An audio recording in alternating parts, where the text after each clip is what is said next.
Fala galera concurseira, tudo bem com você? Jesus Marcos Souza mais uma vez, trazendo aqui um pouquinho mais aqui da lei orgânica, a lei orgânica com respeito ao concurso público da Prefeitura Municipal de São Geraldo do Araguaia. E aqui nós temos aqui nós vamos falar mais alguns artigos desta lei orgânica. Falamos anteriormente do artigo 1º e 3º, e agora vamos para o artigo 4º em diante. Vamos ler aqui os artigos 4 em diante. O artigo 4º ele começa com título 2, das garantias fundamentais individuais e coletivas. Vai dizer: todos são iguais perante a lei, sem distinção de qualquer natureza, garantindo-se aos brasileiros e aos estrangeiros residentes no município a inviolabilidade do direito à vida, à liberdade, à igualdade, à segurança, à propriedade nos termos da Constituição Federal, Estadual e desta lei orgânica. É interessante de observar o seguinte, só um instante.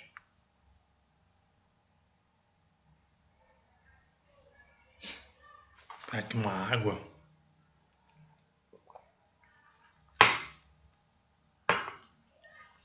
Então, é o seguinte, o que é importante observar nesse contexto, quando no parágrafo, logo no caput do parágrafo 4º, é o seguinte, que vai dizer que todos são iguais perante a lei, sem distinção de qualquer natureza, garantindo-se aos brasileiros e aos estrangeiros residentes no município.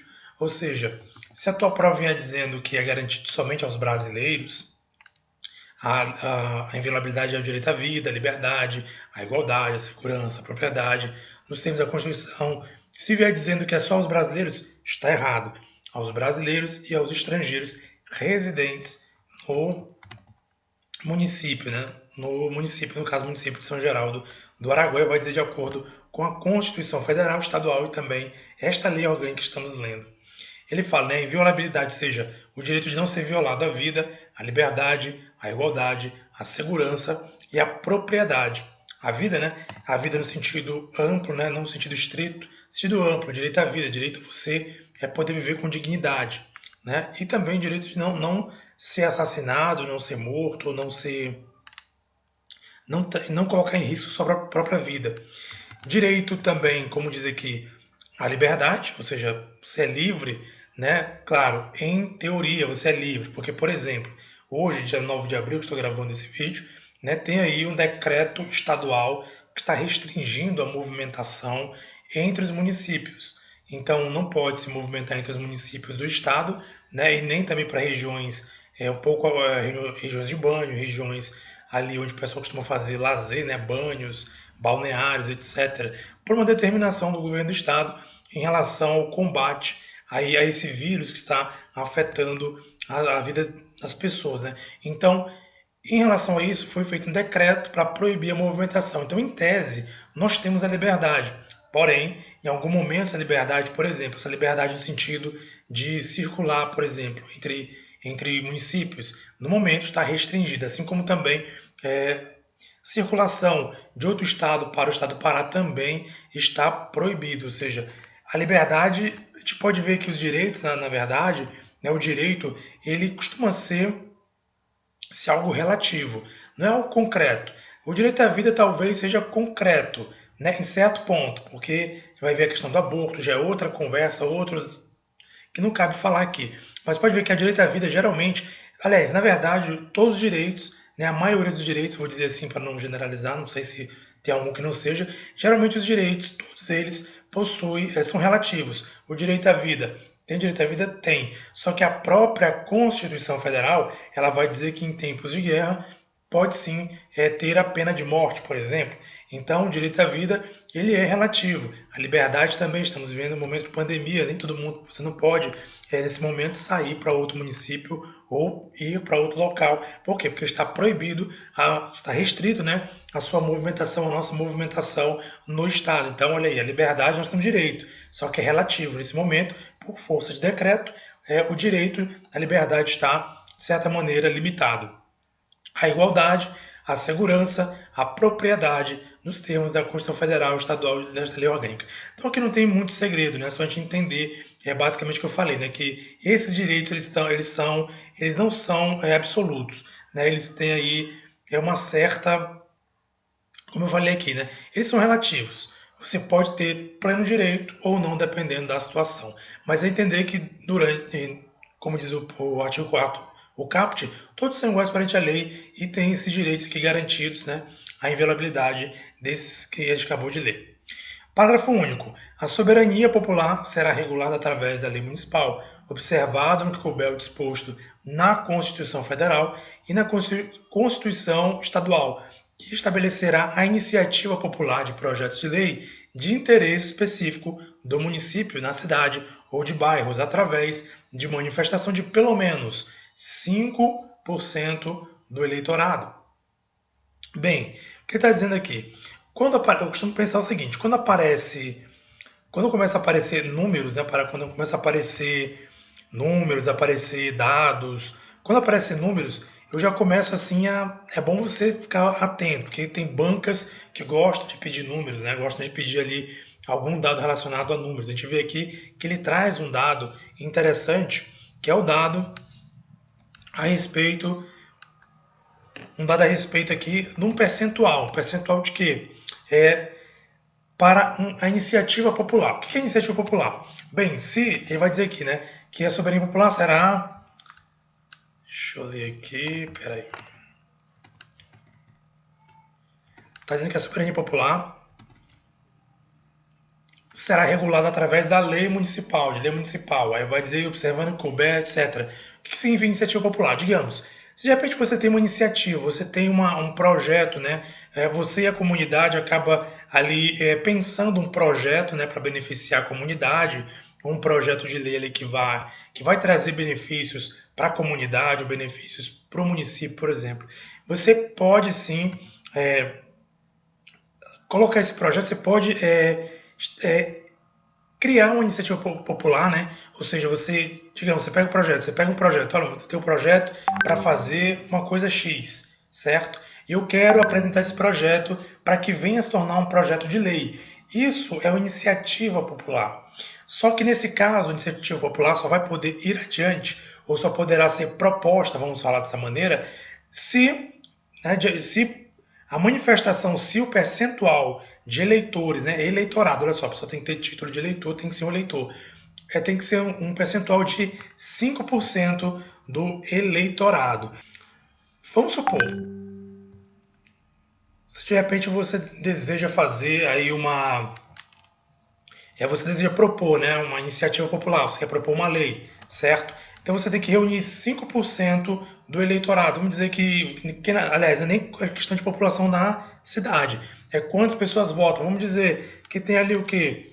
10 mil eleitores na cidade, né? Então você tem que reunir ali 5% de 10 mil, que seria quanto?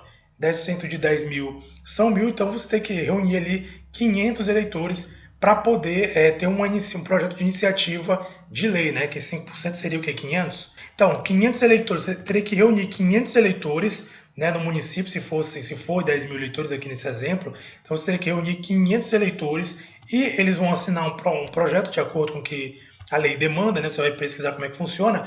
Então, ali, 5% do eleitorado vai propor uma iniciativa. Claro, isso não quer dizer que o prefeito ou a Câmara vá acatar aquela iniciativa, mas você tem a condição de propor essa iniciativa desde que você reúna 5% do eleitorado. Detalhe, do eleitorado. Se na tua prova cair que é livre, né, você pode manifestar, a iniciativa popular pode se manifestar, um projeto de lei de interesse do município.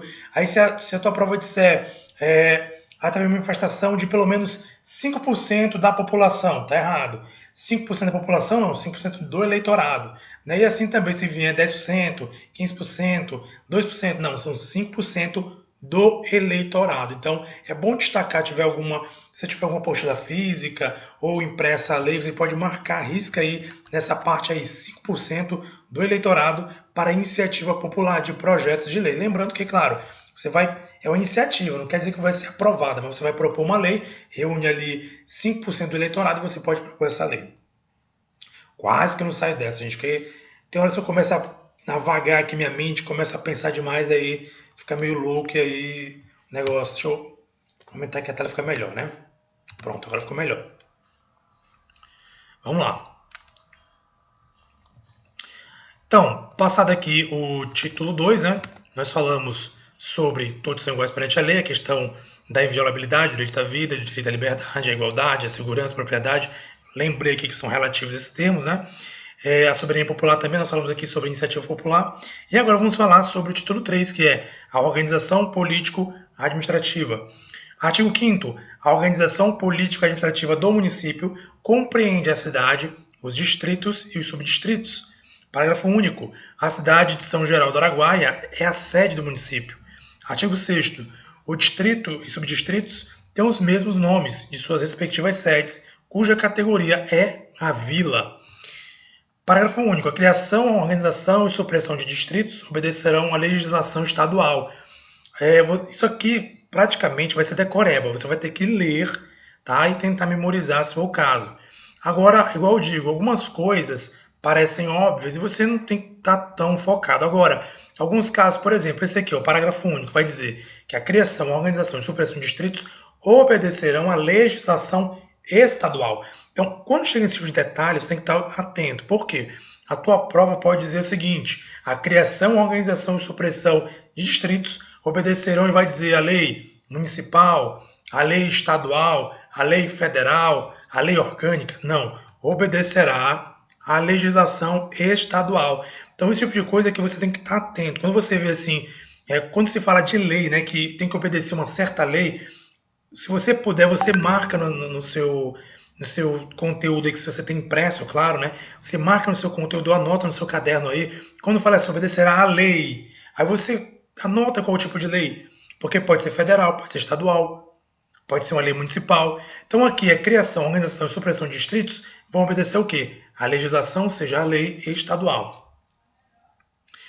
Artigo 7º. O prefeito, com autorização da Câmara Municipal, poderá decretar a transferência da sede do município definitiva ou temporariamente para outra localidade do território municipal. Então aqui não tem muito segredo. Artigo 8º. A criação, a incorporação, a fusão e o desmembramento do município preservará a continuidade e a unidade histórico-cultural do ambiente e se fará por lei estadual, obedecendo aos requisitos previstos em lei complementar estadual e aprovação da população mediante plebiscito às populações diretamente interessadas. Olha só, a criação, incorporação, infusão e desenvolvimento do município preservará a continuidade, unidade cultural, tal. O que eu chamaria atenção aqui, no caso, primeira coisa, se fará por lei estadual. Outra vez eu lembro você, quando um texto traz para você um tipo de lei específico para reger alguma coisa, memorize qual é essa lei. Então, a criação, incorporação, fusão, desmembramento do município, né, obviamente de São Geraldo, vai obedecer o quê? E vai preservar, né, a continuidade, a unidade, tal. Se fará por lei estadual. Ou seja, se a tua prova trouxer dizendo que a criação, incorporação, a fusão, tal, vai ser... se disser que se fará por meio de lei federal, está errado. Por meio de lei municipal, está errado. É bem claro o texto. Por lei estadual.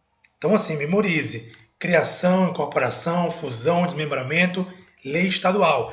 A segunda coisa, mediante, os requisitos em lei complementar. Outro detalhe, tem a lei complementar, porque existe a lei complementar e existe a lei ordinária. Então, assim, se a tua prova trouxer que é mediante lei, outra lei que não seja estadual, está errado. Se trouxer lei ordinária, está errado também. Ou se trouxer de acordo com a lei orgânica, também está errado. São critérios. Lei estadual, lei complementar, estadual, obviamente, né? Não lei orgânica, tá? Lei complementar. Desmembramento será, preservará. Vou anotar aqui para vocês. Só vou fazer um pequeno esboço, só para você entender. Deixa eu primeiro aqui apagar o que eu já tinha feito na aula passada. Vou mostrar para você a tela aqui. Vou colocar bem aqui. Hoje anotar, se não tivesse um quadro, eu anotaria no quadro, na lousa, mas como eu não tenho, vou anotar aqui mesmo dessa maneira, né? Vamos lá, criação, incorporação, fusão e desmembramento do município. Aí tem os requisitos. Escrevi errado aqui, município. Ah, né? A pontuação que ele está cobrando. Vamos lá. Ó, você pode anotar no caderno aí, fazer eu gosto de fazer, puxar tracinho, gosto de marcar, de sublinhar. Aqui, como eu estou com um aplicativo aqui, né, um aplicativo Word, então não tem como fazer isso. Então vou anotar aqui para ficar claro o que você deve levar em conta, né, o que você deve memorizar. Primeira coisa, ó, preservar a continuidade, a unidade histórica do ambiente e tal. Qual é a lei? Lei estadual. E para facilitar, para não ficar muito complexo, eu vou colocar aqui lei complementar. Porque em seguida ele vai dizer lei estadual, aí lei complementar estadual. Então, para não ficar muita informação, coloquei lei estadual, entre parênteses coloquei lei complementar. Ou você pode anotar, riscar no seu caderninho, anotar lá. A criação e incorporação, você risca lá onde está escrito, né, na lei, e você vai colocar do lado, lei complementar estadual. Pronto. Porque já fica óbvio que é estadual e uma lei complementar. E um outro detalhe também agora que a gente vai ver em seguida, né? Que é o que? Outro requisito é a aprovação popular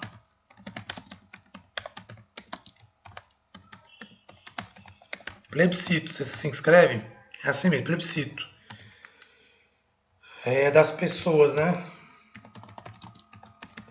Diretamente interessadas. Eu anotaria basicamente desse modo para eu memorizar. Por quê? Porque, veja bem, às vezes a gente lê o texto, lê, a gente fica lendo toda hora, é o correto ler sim, eu já falei aqui no vídeo anterior e repito, você deve ler sim o texto. Mas é mais inteligente você fazer marcações, anotações ou até resumos. Se eu fosse resumir, no caso, esse texto aqui do parágrafo 8º, eu faria isso aqui, olha.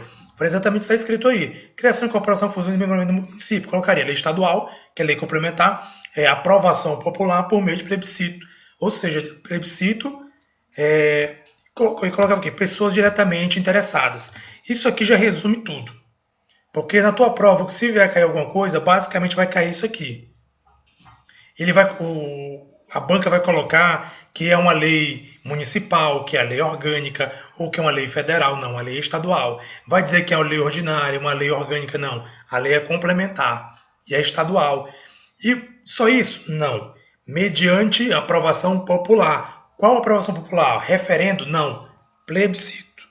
Plebiscito. Falei no vídeo passado a diferença de plebiscito e o referendo. Plebiscito é uma consulta prévia, né? E as pessoas diretamente interessadas, ou seja, as pessoas que estão ali naquela região onde se quer desmembrar, ou fazer fusão, ou incorporar, enfim, ou criar, né? Então, olha, as pessoas que estão ali são as pessoas interessadas, essas que vão ser consultadas, né? Quem mora naquelas adjacências ali, quem vai sofrer o desmembramento, quem vai sofrer a fusão e incorporação. Você consulta. Vocês querem realmente que aconteça isso? Vai lá consultar. Depois, quando a consulta, aí sim, de acordo com a lei estadual, né? Como está escrito aí, vai se fazer aí a criação, incorporação, fusão e desmembramento, ok? Tranquilo? Então aqui não tem muito segredo não, galera. É só para você entender basicamente um resumo que eu fiz aí para ficar bem fácil do entendimento. Acho que eu vou parar. Vamos lá. Agora o parágrafo é qual? Parágrafo único. Será vedado. Opa, deixa eu colocar a tela para vocês, né? Parágrafo único. Será vedada a criação, fusão, incorporação ou desmembramento do município quando inviabilizar economicamente o município de origem. Né? Pronto, aqui também é bom você entender e memorizar. Não é difícil memorizar, só você usar a lógica. Né? Por quê? Porque não adianta, se quer desmembrar, por exemplo, o município de São Geraldo do Araguaia, e aí de alguma maneira isso vai prejudicar economicamente, vai inviabilizar, por exemplo, se separar ali, se dividir esse município, aquele município ali, um município vai ficar com uma parte da renda que é maior, que tem uma produção maior, digamos, se aquele município trabalha ali com com, digamos, tem uma fábrica ali no município, né, de São Geraldo, tem uma fábrica, tem ali um grupo de trabalho, a cooperativa, que seja, que de repente ela fortalece economicamente o município. Se alguém propor um desmembramento e for observado que o desmembramento pode, né, deixar uma das partes desmembradas inviável economicamente, ou seja, não conseguir nem se sustentar, então será vedada a criação, fusão, incorporação ou desmembramento. Então é vedado nos casos em que a inviabilidade, né, econômica do município de origem, tá? Então, como eu falei, se o município de origem for São Geraldo, então se o município de origem ficar prejudicado, São Geraldo se for prejudicado, então é proibido, né? É vedado aí a criação, fusão, incorporação, desmembramento do município. Tanto, como eu falo, para desmembramento como para fusão. Por exemplo, digamos que é fundir um município, né? De repente o município vai fundir um município que está em déficit. Aí complica, porque o município de São Geraldo talvez, vamos supor, já sobrevive ali na marra, né, com o que recebe. E receber um outro município vai sobrecarregar economicamente. Então não é viável. Então nesse caso aí vai ser feita análise, claro, pelos poderes, aí vai ver, vai caracterizar a inviabilidade econômica da ação proposta, seja criação, fusão, incorporação ou desmembramento do município. Artigo 9º. São símbolos do município a bandeira, o hino e o brasão d'armas, representativos de sua cultura e história, e a data cívica, dia do município comemorado a 10 de maio. Eu fosse você, memorizaria a data de aniversário, né, da data cívica do dia do município, né, que é o dia 10 de maio. Se eu fosse você, eu memorizaria. Por quê? Aqui em Marabá, eu lembro que a prova da Prefeitura de Marabá, se eu não estou enganado, ela veio perguntando no conteúdo de atualidades, né, se eu não estou enganado, perguntou a data de aniversário de Marabá. Se eu não estou enganado, alguma prova veio com esse conteúdo, perguntando a data de aniversário de Marabá. Então, quem ficou atento, quem é de Marabá, quem conhece, respondeu certo, que é no dia 5 de abril, inclusive passou recentemente, né, o aniversário de Marabá, foi dia 5 agora. Então, quem conhece o aniversário de Marabá, beleza, se deu bem. Agora, quem não conhece, quem não sabe, reprovou não, perdeu uma pontuação importantíssima, né? Uma pergunta muito fácil. Então, memorize, são símbolos: a bandeira, o hino, o brasão, né? E a cultura e a história, ou seja, sua cultura e história, perdão. E a data cívica do dia do município, comemorado 10 de maio. Memoriza aí, como eu acabei de falar, né? Tem bancas que adoram datas, adoram números. Então, 10 de maio é a data aí cívica, né? Do município de São Geraldo do Araguaia. Gente, acho que vou parar por aqui. Deixa eu ver se tem mais alguma coisinha que eu possa falar rapidamente. Não, o próximo assunto pode ser um pouco mais complicado, não vou forçar muito a barra. Então, paro por aqui, gente. Isso aqui nós falamos aqui do artigo 4º ao artigo 9º, tá? E aqui a gente finaliza por hora, né? Por hora a gente finaliza esse conteúdo aqui referente à prova, né, de São Geraldo do Araguaia. Nosso caso aqui é o conteúdo, né, da legislação, da lei orgânica do município de São Geraldo do Araguaia. Pessoal, quem ainda não é inscrito ainda, inscreva-se no canal, deixe seu joinha para ajudar a gente a incentivar mais a gente a fazer esse tipo de conteúdo. Se você ainda não é inscrito, inscreva-se. Se você já é inscrito, ative o sininho para receber notificações quando nós trouxermos aqui mais conteúdo nesse canal. Um abraço para você, muito obrigado e até mais, hein? Estaremos de volta com mais conteúdo sobre a Prefeitura de São Geraldo do Araguaia.